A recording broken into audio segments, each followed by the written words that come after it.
Okay, V'siyat Nishmaya, Perek Ches, and the Heilige Tanya. So yesterday we were speaking about the very exciting cosmic slingshot. We should never need to know about these things. And the way to do that is to not have Dvar B'Telem. Don't talk about nonsense and useless things. But if that person wants to talk about those things, is that really nonsense? If you're really doing it with the intention to make that person feel good and to bring reyes and warmth to the conversation, that's not called Dvar B'Telem. That's called creating warmth and communication and connection. Aval. Now we're going to the next phase. Aval dibur masurim. What about things that are literally speech that's asur? K'may leitzanis v'lashon hara. If a guy just, the leitz means, the guy just scoffs and jokes and a guy says something important, he's like, yeah, that was stupid. Excuse my French. So, why'd you say that? He said something, important. Why are you scoffing at him? That's asur. Lashon hara, which is evil speech. V'kayotze behen, or anything like that. Shein mishalosh klipas ataneis legamre. Those are from the 3 total klipas that conceal God entirely. You can't get close to God if you have evil speech. That's a complete contradiction to a relationship with God. So ein kafakel levadei moyel. You're going to need some kafakel, lo aleinu, but it's not enough. You need something more. L'tara lahader tu mosai me'am nefesh, to take away this contamination from the soul. Rak tzricha le'erd legehenim. The person has to go down to Gehenim, and Gehenim will finish it off. Thank God, God gave us something called Gehenim, because that allows for the soul to be cleansed before going into the world to come. But you don't want to have to go through that. If you do tshuva in this world, my dear friends, then you can avoid that. Yes, Yehuda. It's a 3-step process. First, the shaking of the grave, then the cosmic slingshot. Shaking of the grave is for pleasures of this world that were not l'shem shamayim, because it literally became part of his goof. It's like stuck in there. Gotta shake that out a little bit. Okay? Unless the person does a crazy tshuva. Devar b'telem. Devar b'telem means the guy is just literally nonsense. So he never really did anything meaningful. So katakela, we said, it just flings you from one experience to the next experience. You think that you're alive, but you're really not. And then when you're about to accomplish something, it just stops. That's very painful. It's like being flung. So that's for Dvar B'Telem, because Dvar B'Telem are also just useless. Like you never accomplished anything. Is it only words for Dvar B'Telem, or could it be like just useless things in general? Yeah, useless with speech. Only speech. Well, yeah, useless speech. There's going to be another problem, Bittul Torah, and that's going to be from the Gehenim Shel Sheleg. Okay, and then there's Gehenim, that's if there's Dvar Masurin, like Lashon Hara. That's not just Dvar B'Telem, like hocking around about nonsense. But this is literally then the guy says evil speech. He starts saying evil things like, yo, her thing, and the what one, and you're, that's bad. That's bad. There's no way to get close to God. That's why people around the world experience, when you clean up your speech, you start feeling closer to Hashem. When you clean up your speech, you feel closer to God. It's a reality. Everybody knows it. When you speak in a more respectful way, you feel better about yourself and you become more godly. He could have learned Torah. So he just decided, I'm just going to do some Dvar B'Telem. Ein kafakel levada. You need some kafakel for that, because Dvar B'Telem also, not only for a speech, Dvar B'Telem, but just like nonsense. So the kathakela, it's not enough. Moil anafshel marka, to wipe it clean, l'zaka. Rak oinshin chamurin, he has a more severe punishment. Shema'anishim al bittul Torah bipratus. So first he's going to be punished because you could have been learning Torah. So that's one thing. And 2, milvad oynish haklali l'kol bittul mitzvah saseh. There's another thing called anytime you didn't do a mitzvah saseh, machmas atzlus, because you were just like, So you could learn Torah right now. Okay, so that's one. You didn't learn Torah, you just hacked about, the game. And you didn't need that for rest time, you didn't need that for your well-being. You're just like, and someone asks you to come learn Torah, yeah, tired, I'm not feeling it. Whatevs. It's not happening. And then the time that you were invited to learn, you just got involved in Dvar B'Teilim. You just hack. Oh, so what do I do? I don't know. Let's talk about like the Nets. The Knicks. The Nets and teams. Yeah. Yeah, this will do. Yeah. So if you ask someone to learn, but you know that person not to learn, should you just not ask them at all? It's only that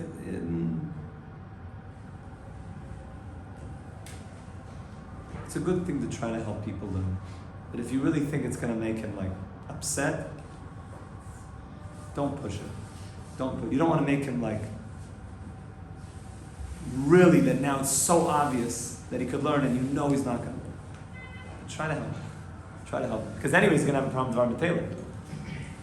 Remember, we said if he's an Am Aretz and he doesn't know what to learn or he can't learn, it's going to be less of a punishment. But there's still going to be a need for Kafikelim because he just wasn't doing anything.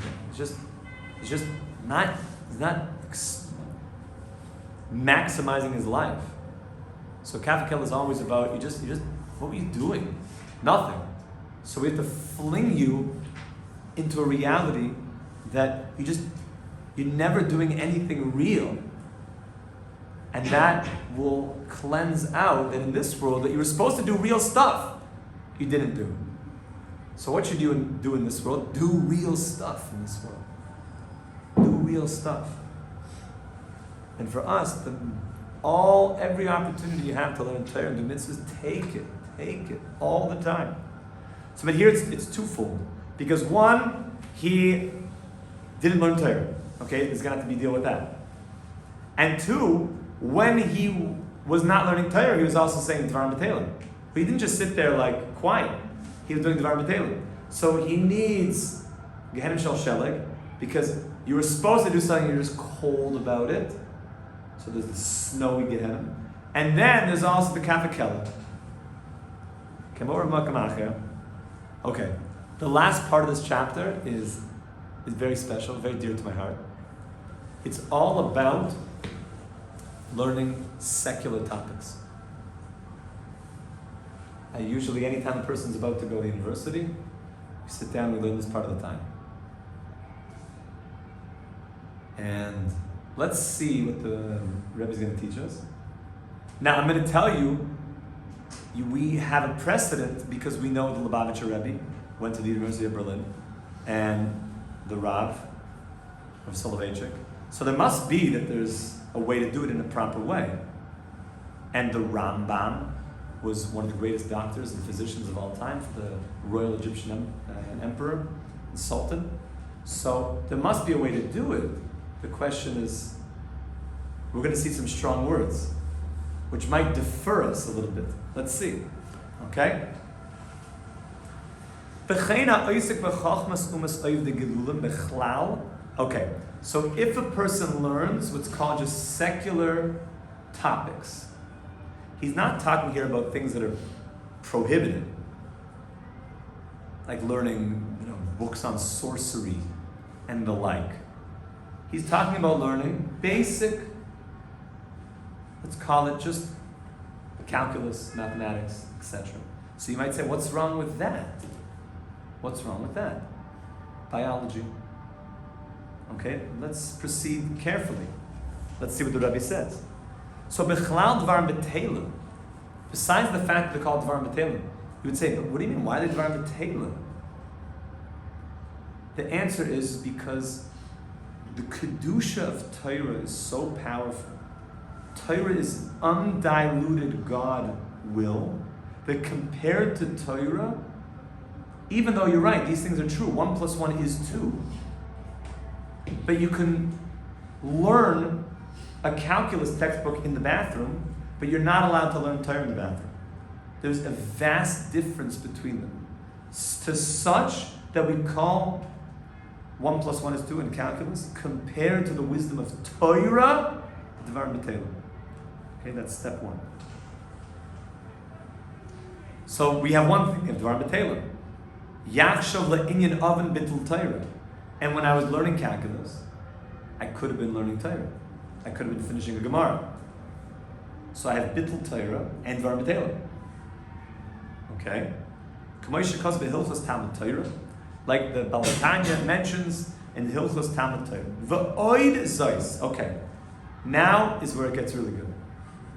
So not only do we have an issue of Dvar B'Teilim, and we have an issue of Bittul Torah, because when I was learning the calculus, I could have been learning Torah. I could have been finishing Maseches Sanhedrin. I could have been learning Mishnah's Shas.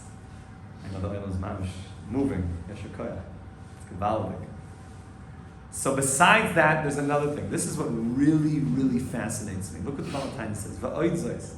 Yesera tumasa shel chochmas ha'umais oiv de gilulim. The impurity that's caused by just the information. Don't worry.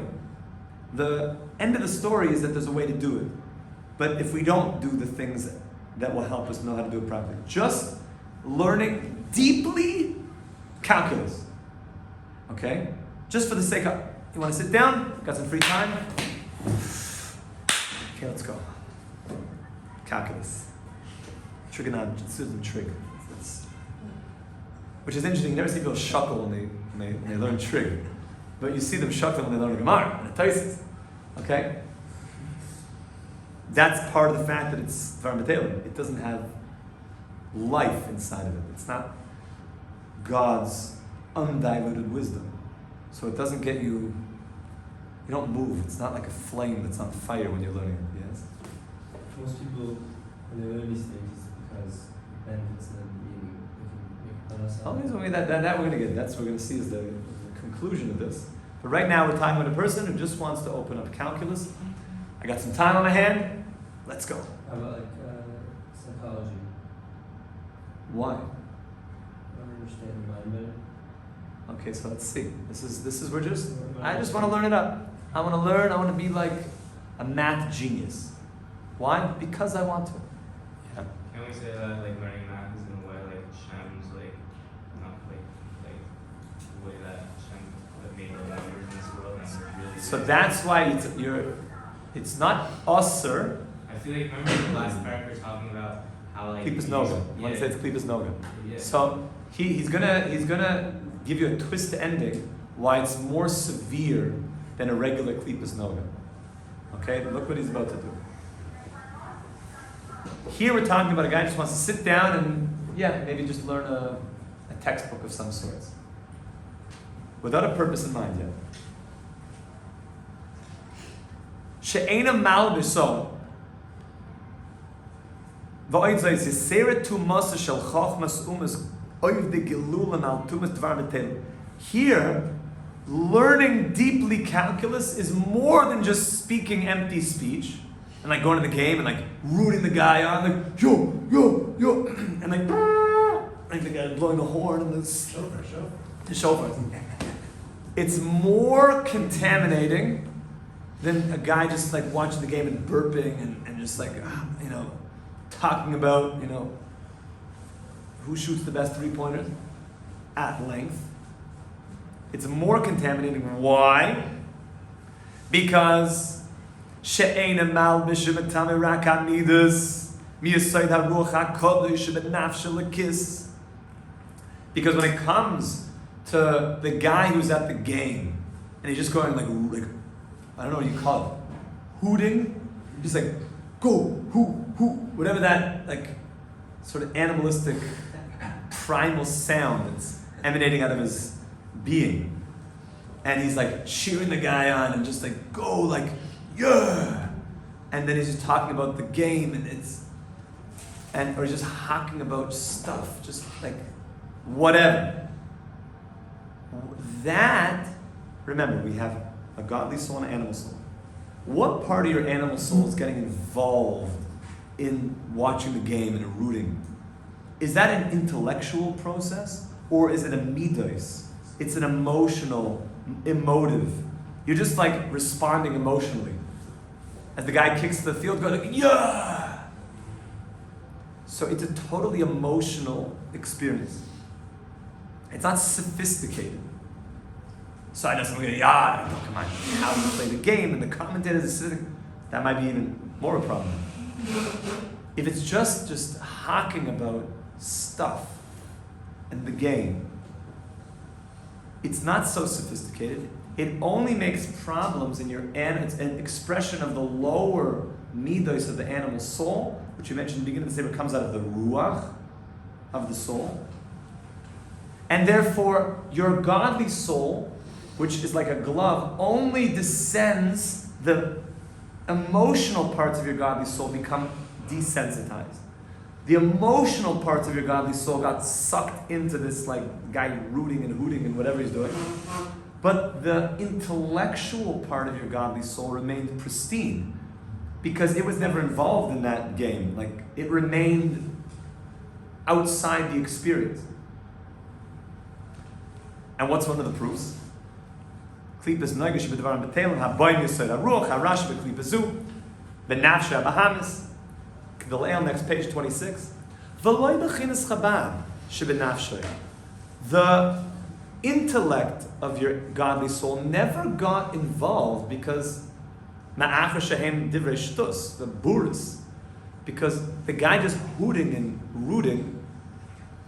You don't need to be a big intellect to just, be excited when the guy body checks the other guy and like, yeah!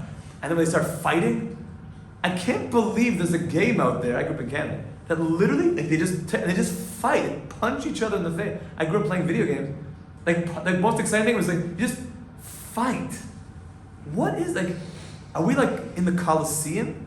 And that's when, I went, wow. The guy, and when he gets a bloody thing, like that's when it's really geschmack. Are we monsters? So it doesn't take a big sophisticated person to get involved in that. It's just animalistic stuff going on. So a person who watches the hockey fight and he's like really into it, his godly intellect, his chabad, chach min hadas, never descended into that, into the ring, if you will. Only his emotional part of the godly soul got pulled in. So you hear it. Shem hashoitim va'ami ha'aretz yochayim l'dabrke. The proof that it never affects the intellectual godly soul is because these are things that even fools can get excited about. Masha enke, which is not the case. B'chachmas ha'umayis oiv de gilulin hu malvish u'metam b'chinas chabad shebenafshe lekis betumas klipas noiga shebechachmas elu. Which is not the case when a person has to learn calculus. You can't be one of those guys at the hockey game that gets pumped up about somebody punching each other.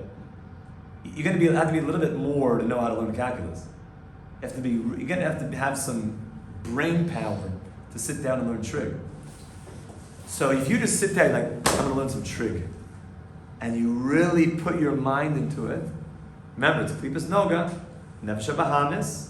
But now, what did you do? You took your chachma bina das of your godly soul and you plunged it into the calculus book.